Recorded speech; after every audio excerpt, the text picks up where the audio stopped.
Bom dia, pessoal do sétimo ano.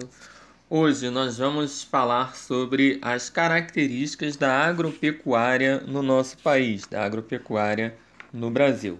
Essa matéria é a primeira do segundo bimestre e o conteúdo está nas páginas 76, 77, 78, 79, 80 e 81 do livro, né?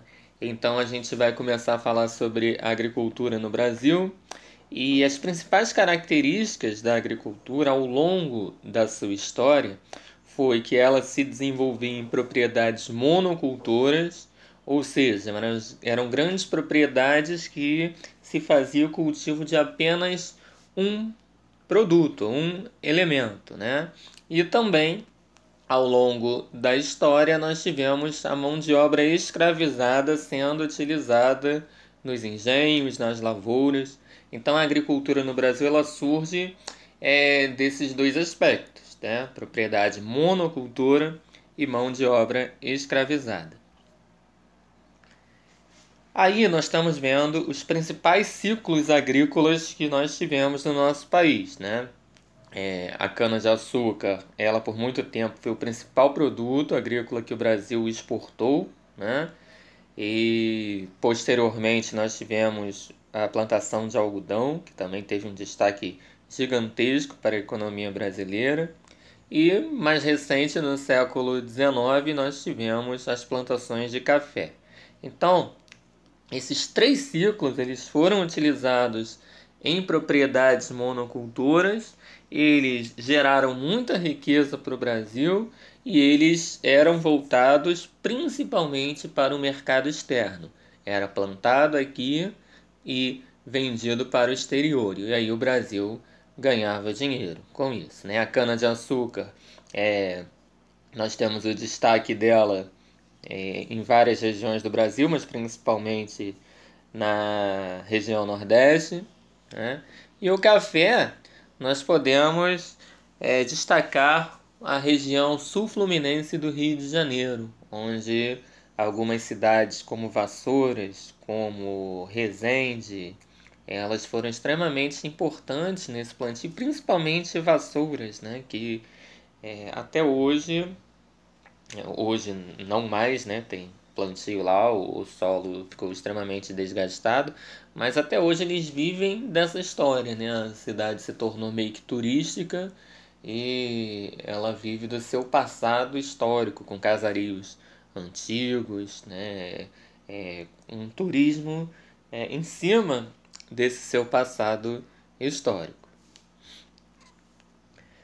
Outro fator importante na questão agrícola brasileira foi a chegada dos imigrantes, né?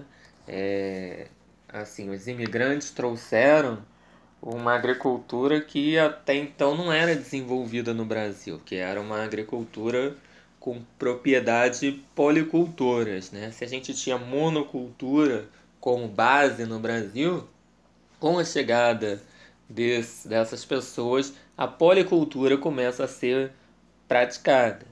É, Também passa-se a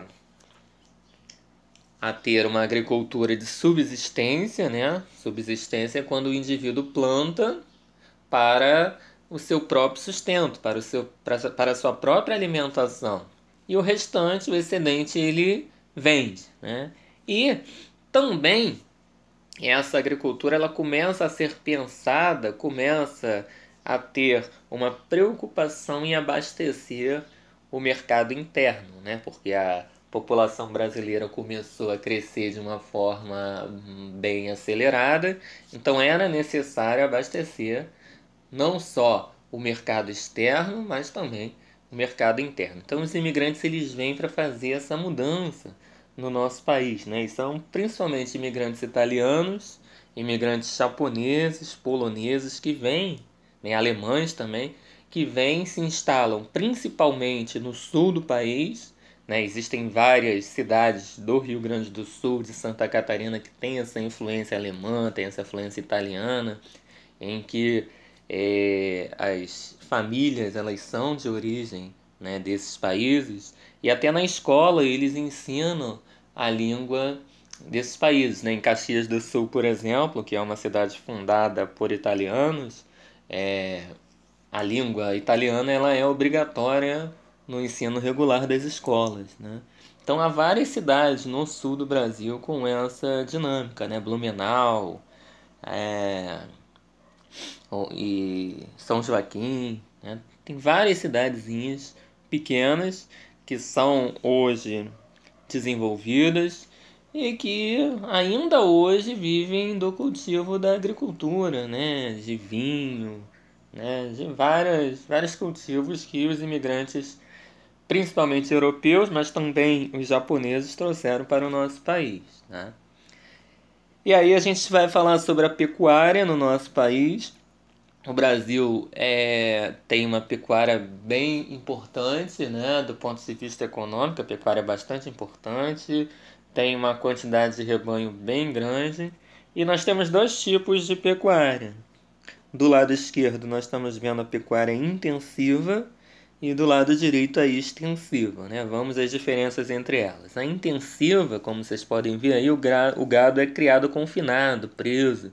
Ele recebe tratamento com antibióticos, com vacinas, uma alimentação bem regulada, tudo isso para criar um animal de melhor qualidade, ou para que ele vá depois para o abate e sirva como alimento, ou para a produção de leite, né? Tem a pecuária de corte e a pecuária leiteira. Então você cria um gado com uma melhor qualidade, ele vai oferecer um produto de melhor qualidade, né? Logo, esse tipo de produção ele é mais caro para se fazer. E o produto final dele, seja a carne, o leite ou os derivados que surgir desse leite, eles também vão ser mais caros. Do lado direito nós temos a pecuária extensiva. Como vocês podem ver, o gado ele é criado solto no pasto. Então você tem que ter uma área grande de pasto e o gado ele é criado sem esses cuidados intensivos. É uma criação mais barata, né? E que vai produzir um produto também mais barato, de menos qualidade. Posteriormente, né, no Brasil nós tivemos a modernização da agricultura, tá? Que é baseada na mecanização, ou seja, do implemento de máquinas que chegaram à agricultura após a Revolução Industrial, né? As máquinas modificam a Revolução Industrial, mas modificam também a questão da agricultura. Então, num local que podia plantar X alimentos, se você trocar o ser humano por máquinas, né, você vai produzir muito mais. Só que vai gerar um problema social, que é o indivíduo que estava lá trabalhando na colheita, as dezenas de indivíduos vão ser substituídos por uma ou duas máquinas. Então você tem aí gerando o desemprego que foi muito acentuado no campo e que provocou o êxodo rural, né? Só que a gente não vai entrar na questão do êxodo rural agora. O êxodo rural a gente vai ver no capítulo seguinte, que a gente fala da industrialização.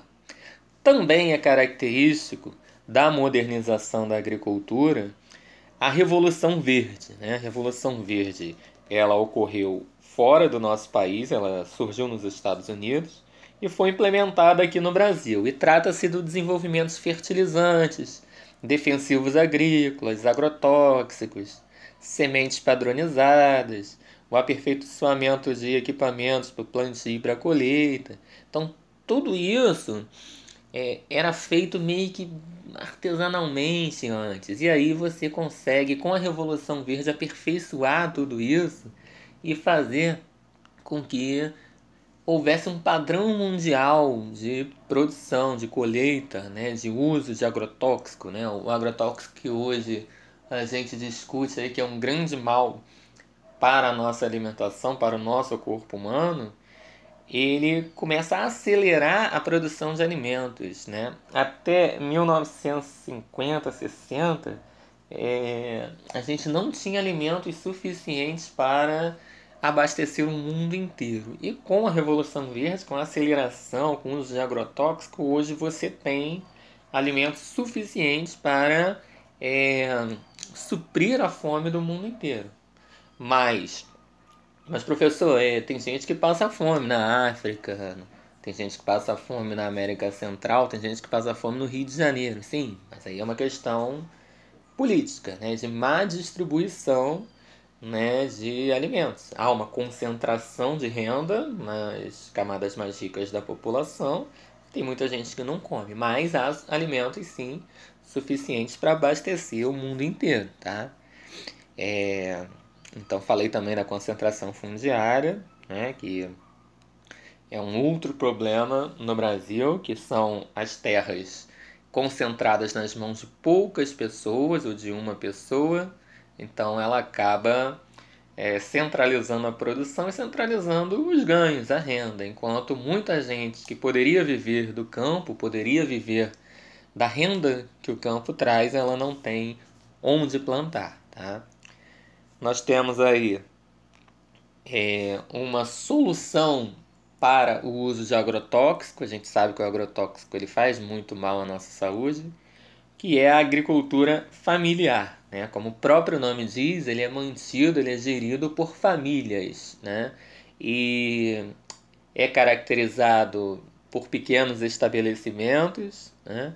É caracterizado pela subsistência, ou seja, o indivíduo vai lá, planta e colhe para o seu próprio sustento e também para venda. Então a agricultura, enquanto a agricultura é mais rica, né, que a gente chama de agronegócio, ele acaba voltado para o mercado externo, a agricultura familiar, ela também é voltada para o mercado interno e para a própria subsistência do indivíduo. E aí nós temos a questão do trabalhador rural, em que nem sempre, na maioria dos casos, ele não tem garantias, não tem carteira assinada, não tem garantias trabalhistas. Então ele trabalha por base de contratos temporários, né? Ele vai fazer a colheita, né, em algum lugar durante 2 meses. Ele vai lá, trabalha, né, o dia inteiro, né? É um trabalho bem duro. E aí, quando terminar esses 2 meses, ele vai receber e não vai ter mais trabalho. Ele vai ter que procurar um outro local para poder trabalhar. Então, essa falta de garantias, essa falta de segurança é que gera vários problemas na relação do trabalhador rural, principalmente no Brasil. Falta de direitos trabalhistas. Até há a regulamentação de alguns direitos trabalhistas, mas ela é muito flexível e permite aos donos desses grandes latifúndios, dessas grandes plantações, contratar pessoas assim temporariamente, rapidamente, e dispensá-las também rapidamente, tá? Uma solução para essa questão da desigualdade no campo seria a reforma agrária, né? O que é a reforma agrária? Você pegar terras que são improdutivas, né? Ou seja, que não há plantação, que não há criação de animais, criação de gado, que não há nada, e você distribuir para pequenos trabalhadores rurais para que eles possam produzir nessa terra, tá? Só que aí esbarra na lei de propriedade, né, que a pessoa que concentra terras, ela não quer perder a sua terra. Então há essa luta social em busca, né, essa luta social pela posse da terra, tá? E a redistribuição das propriedades rurais se daria dessa forma. O grupo que luta por essa medida é o MST, né? MST é o Movimento dos Sem Terra, né? E ele age dessa maneira, invadindo terras improdutivas. Eles orientam pessoas que são pequenos produtores, criam assentamentos, dá educação para essas pessoas, fornece, né, educação, escola, professores para essas pessoas. Então é um grupo organizado que tem um viés marxista e que já atua há muitos anos no nosso país, tá? Então eles têm essa luta contra a desigualdade da concentração de terras no nosso país, tá? Então, espero que tenha ficado claro a questão dessas questões agrícolas. E para vocês fazerem aí, fica aí o exercício da página 85, que são 8 questões para vocês fazerem.